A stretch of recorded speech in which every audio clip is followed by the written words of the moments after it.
Post-PMP exam guide. Life after the PMP exam. I get questions from students regularly asking what to do now they're certified. The post-exam path, going way back to when you toiled and grinded, and some of you actually failed the exam and you toiled again and failed and toiled again, and some of you were able to succeed, and after you succeeded, some of you felt empty. You felt that you had no ambition. You felt disillusioned. And for some of you, that's exactly where you are now.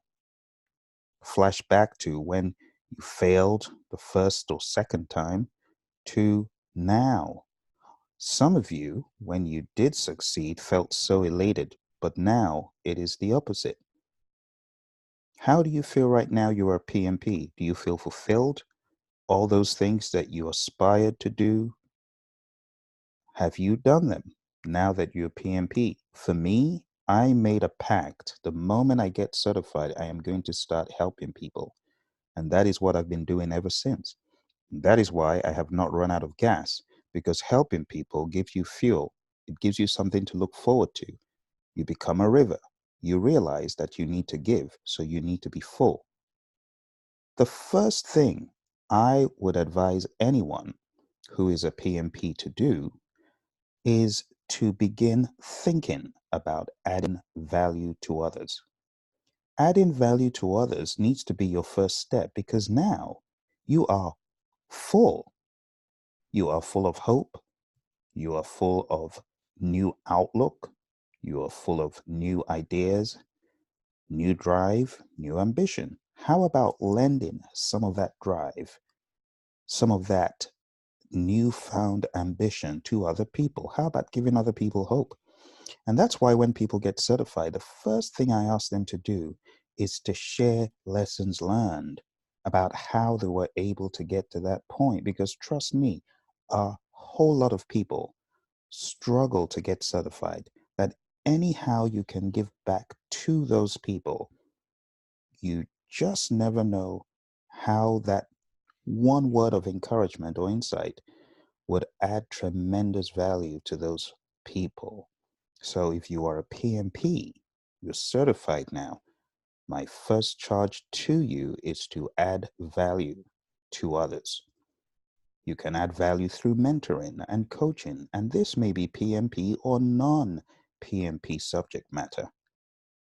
You might be an expert in the area of life skills. Perhaps life has taken you up the hill and back again, and you've got stuff to share with people.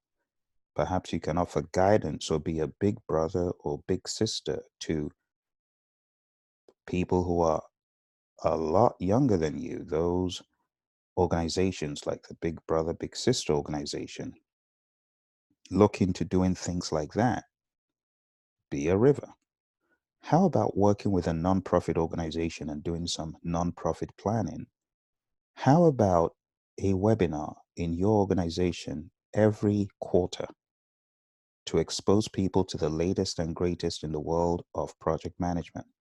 The PMI has a plethora of white papers that you can present to people. They have a plethora of standards. How about making it a point of duty to present a webinar in your organization about what is happening in project management once a quarter? I challenge you. That will be adding tremendous value to others. This is a path I walked. I had bi-weekly webinars to help my colleagues as they prepared for the exam, and I got 50 of them, over 50 of them certified while I was at a well-known airlines company. The next point is the PMP and the CAPM exam need a ton of trainers and instructors who really know what they're talking about. You could be one of those by starting right where you are. So whether it's PM 101 or whether it's the PMP exam, add value to others. The second point is add value to yourself.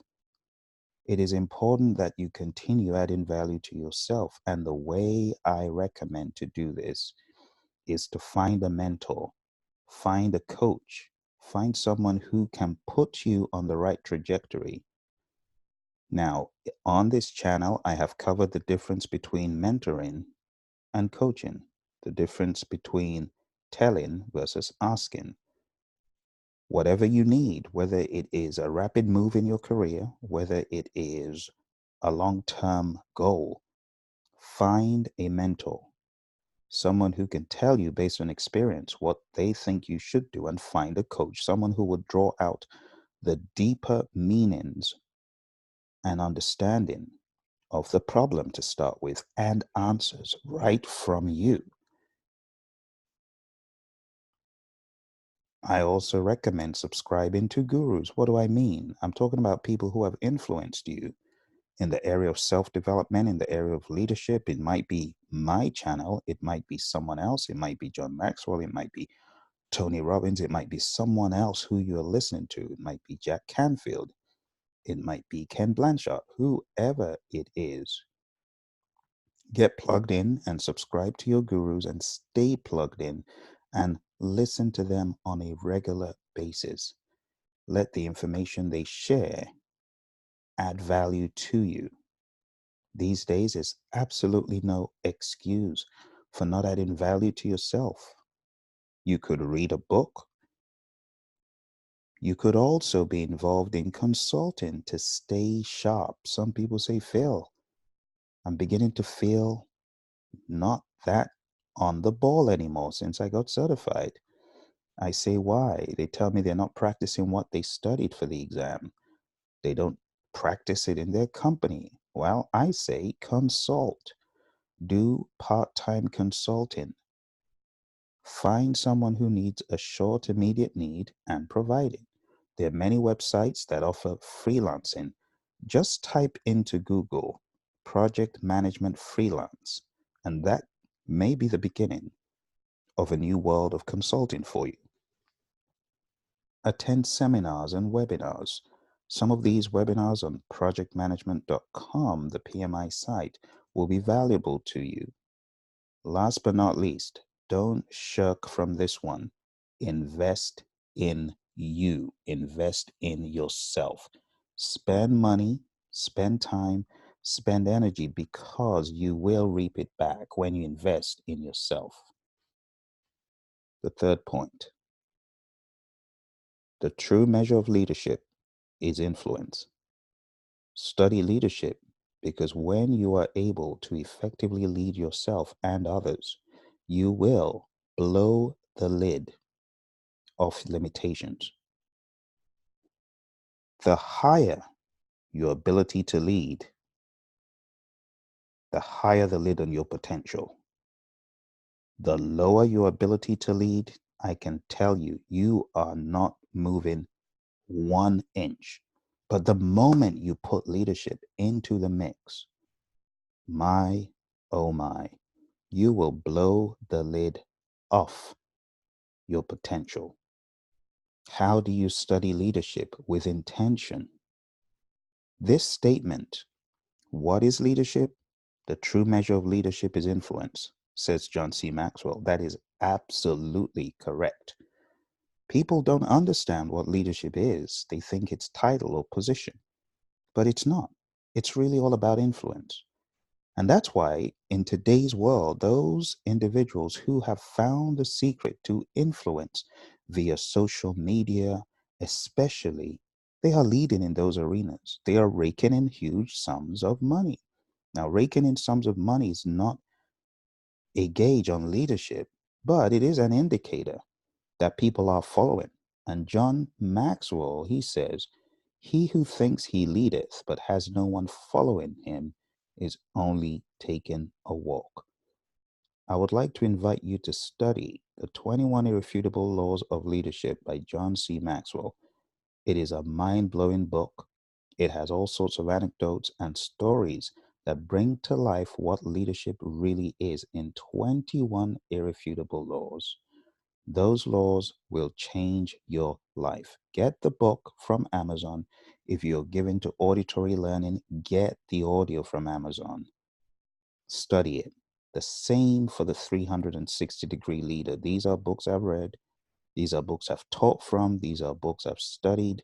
These are books I've used to help others get the curricula, video, audio books. They're right there, either on Amazon or on John Maxwell's site. Just Google John Maxwell website. Get these contents. They will help you. The next one is a book by my buddy, Dr. Rick Brinkman. It's called Dealing with People You Can't Stand. Again, another book I have trained from and studied the book and continue to study the book. And a book that expanded my mind to not hallucinate freely. Many of us hallucinate freely. We receive an email without putting it in context or understanding the tone of voice, the body language. We go by the 7%, the words, and we get into trouble. Dr. Rick's book helped expand my mind to see people as potential allies, not as threats. And it also changed my behavior and my attitude in conflict situations, a book I highly recommend. The next book is by John C. Maxwell, again, a book I teach from. Everyone communicates, few connect. Isn't that true? Everyone has a voice, everyone speaks. Most everyone, even animals, can bark or chirp. But connecting goes beyond words. And in this book, you will learn the 5 connecting principles and the 5 connecting practices. And it is a must, in my mind, for every project manager to know how to connect, to engage with their stakeholders. The next book is called The Leadership Challenge by Kouzes and Posner. If you are looking to understand leadership within a framework with a very solid base, this is a book that needs to be in your gig bag. It's called The Leadership Challenge, also available on Amazon. The final one for here I would recommend is Leading Without Authority. Project managers find themselves doing this all the time. For that reason, project managers should learn how to lead, even if they don't have authority. Because the true measure of leadership is influence. And John C. Maxwell, in another book, which I don't cover here, which is called The 5 Levels of Leadership, talks about how to lead with the 5 levels in mind. And level 1 is the most primitive level, leading with authority.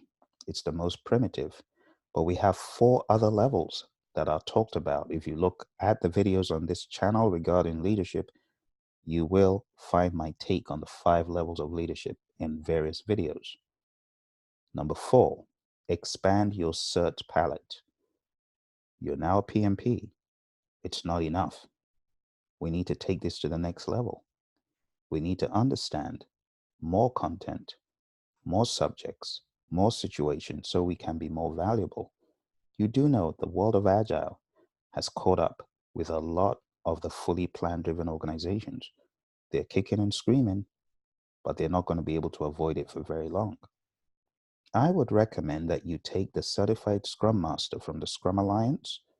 That's a certification that opened my eyes properly to the world of Agile. I would also advise, as you work in Agile, go for the PMI ACP certification. It will also further sensitize you to Agile. These two would be a great help for you in your career. Next, if you're given to working on programs and that is something you are indeed doing, and you have the certification hours, the experience hours, it is something to consider as well. 6 Sigma certification.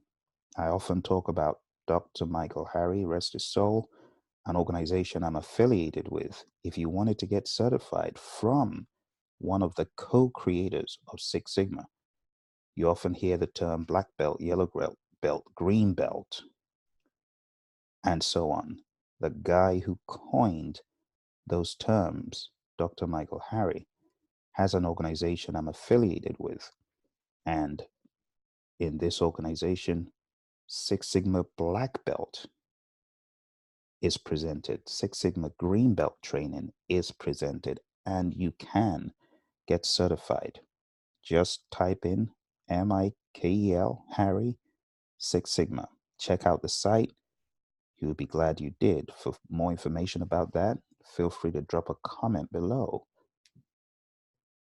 Regarding leadership, John Maxwell has a John Maxwell team, of which I am a member. We train John's content worldwide. If that is something you are interested in, let me know. Put a comment below or send an email to support@praizion.com, and I'll be more than happy to connect you to the John Maxwell team leadership. Next, think about the MCTS, Microsoft Project. MCTS stands for Microsoft Certified Technology Specialist, and one of the specialisms could be in Microsoft Project. It is definitely something I recommend, having gone down this path myself as I became more keen on project management. ITIL, if you are in the world of ITIL, and many others, CISSP, CCNA, PHR, SPHR, and the list continues.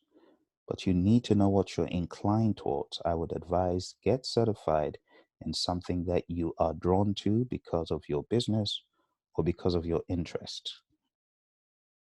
Number 5, expand your career. How do you do that? How do you expand your career?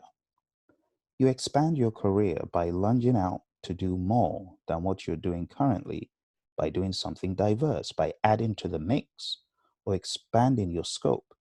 However you choose to do that, take risks. Don't stay on the fence. Life is not going to wait for you. Life continues after the PMP exam.